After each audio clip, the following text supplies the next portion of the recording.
Who are your American leaders? That's the real question. For all the talk about signal and classified documents in Yemen, the real question is, who are your American leaders? Are they incompetent, unqualified, drunks, compromising national security? Or are they thoughtful, deliberative, authentic, imperfect disruptors, a team of disruptors? The story that keeps on evolving. This morning, Atlantic editor Jeffrey Goldberg released what he calls now, quote, attack plans. No longer are they characterized as war plans, but today they are characterized as attack plans leaked from a Signal group chat. And that's where we begin.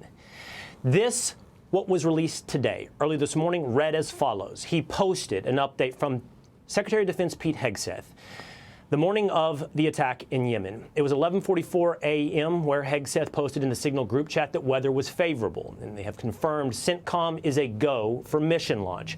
By 12:15, F-18s had launched what was characterized as the first strike package. Some 1.5 hours later, a trigger-bot-based window starts for a terrorist to be eliminated. This was what was uploaded by Jeffrey Goldberg, and that was characterized today by the man who appeared on our program yesterday, Congressman Jim Himes of Connecticut. In a House intelligence meeting today, Himes described this as a grave threat to our national security. Everyone here knows that the Russians or the Chinese could have gotten all of that information, and they could have passed it on to the Houthis, who easily could have repositioned weapons and altered their plans to knock down planes or sink ships. I think that it's by the awesome grace of God that we are not mourning dead pilots right now. Is that partisan hyperbole, or is that true? Let's start with what is true. Many have asked, why doesn't the administration just take accountability? Why don't they admit a mistake? It seems they've missed most of the news over the last 24 hours because both National Security Advisor Mike Waltz and President Donald Trump have admitted there was a mistake. I don't think it's something we're looking forward to using again. We may be forced to use it. You may be in a situation where you need speed as opposed to gross safety, and you may be forced to use it, but generally speaking, I think we probably won't be using it very much. We made a mistake. We're moving forward, and we're going to continue to knock it out of the park for this president. A mistake was made. As we have said, an embarrassing mistake. That is true. But what was the mistake? First, the obvious mistake was adding Atlantic journalist Jeffrey Goldberg to a Signal group chat. Clearly, that was a big mistake, noticed by everyone, including the president of Barstool Sports. This is a mistake that can't happen twice. It cannot happen once. So you have to make a change and show it'll never happen. And these are the top intel guys that we have in the country. Adding a rando, the editor of The Atlantic, to the most sensitive group chat in the world, somebody's got to go down. That's just the fact. But was it a mistake to use Signal?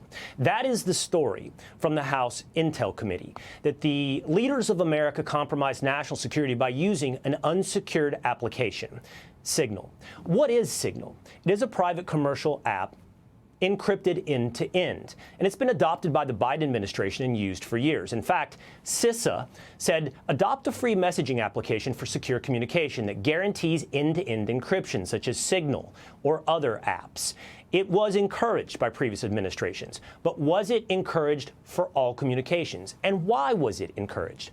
It's encouraged because all the government options, and here's a couple of names, SIPR or JWICs, are not portable communication devices. It's hard to load onto a phone, hard to bring a group chat together, hard to communicate in real time and with speed. The private market is simply innovating faster than the government. So group chats like Signal are a recourse, and have been practically for quite some time, of most people in government to use as a communication device. And again, it is encrypted. To my knowledge, we have no great examples to point to of Signal being hacked and, for example, used by the Russians. Still, in this group chat, among America's top leaders, there was an acknowledgement that there was more secretive material to discuss. And on that note, they would move to the, quote, high side. National Security Advisor Mike Waltz said in the now exposed group chat, team, you should have a statement of conclusions with the taskings per the president's guidance this morning in your high side inboxes. The team seemed clear that there were some things they were clear to use on Signal and other things to move to the high side, a more classified section of their conversation. Now let's get to what Jeffrey Goldberg revealed this morning. We return to the update from Secretary of Defense Pete Hegseth. Let's look in at exactly what was communicated. Again, we saw the announcement came at 11:44. We saw the first strike window open at 1:45 p.m. Hegseth says a target terrorist at his known location should be on time and a drone strike should take place. He also pointed out strikes at 2:10 from F-18s and 2:15s from another drone strike. He pointed out several different targets that would occur throughout the morning, including an F-18 second strike that used sea-based Tomahawks as well as support. Now, one of the things that you did not see in this update is who would be struck. You didn't see where these operations would take place. Presumably, it was clear they would take place in Yemen. But if this was a grave threat to national security, as painted by Congressman Jim Himes, and every Democrat on that Intel committee, every Democrat who can find a camera, and every headline from mainstream media, I ask you a simple question.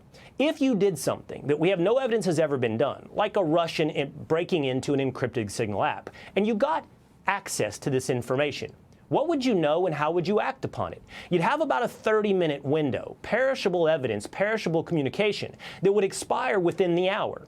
And you would have to determine then what is going to take place, where it's going to take place, and who is going to be struck, and share that with the Houthis.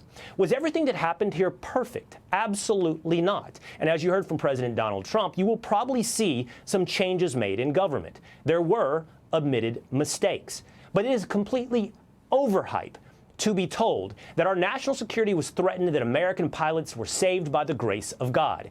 Journalists sell by overhype. You were sold an overhype. That is not to suggest this was perfect. That is still to admit there were mistakes. But what do we take away from this? Let's return to the real question. Are your leaders incompetent, unqualified people compromising national security? Or are your leaders a team? A teamwork-based environment that is imperfect but authentic, and they are a team of disruptors. I return now to what was shared by Jeffrey Goldberg.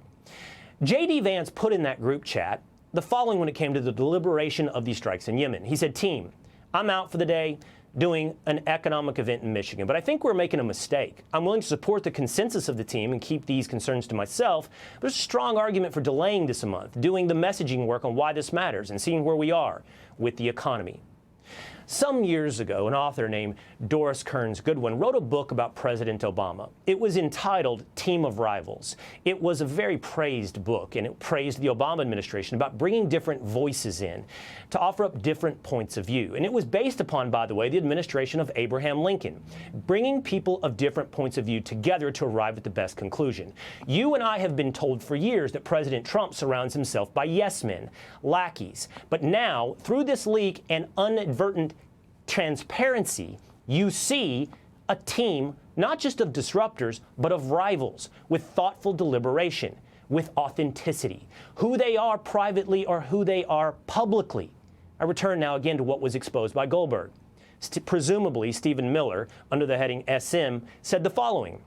As I heard it, the president was clear, green light, but we soon make clear to Egypt and Europe that we expect in return, what we expect in return. We also need to figure out how to enforce such a requirement.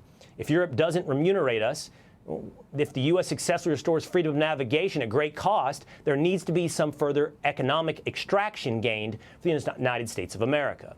They point out that only 3% of American trade goes to the Suez Canal, 40% of European trade goes to the Suez Canal. So we are acting as the world's police once again and helping out Europe. So what's in it for the United States? I think the real story is what you learned here in seeing the deliberation behind the scenes that perhaps we should never have seen, but we saw who they really are. And who they really are is who they pretend to be and who they are authentically to all of us. This is not just a team of rivals. This, as exposed, is a team of disruptors. That is the major question for America. Who are your American leaders? And there, I think you have transparently the truth. Hey, Sean Hannity here. Hey, click here to subscribe to Fox News YouTube page and catch our hottest interviews and most compelling analysis. You will not get it anywhere else.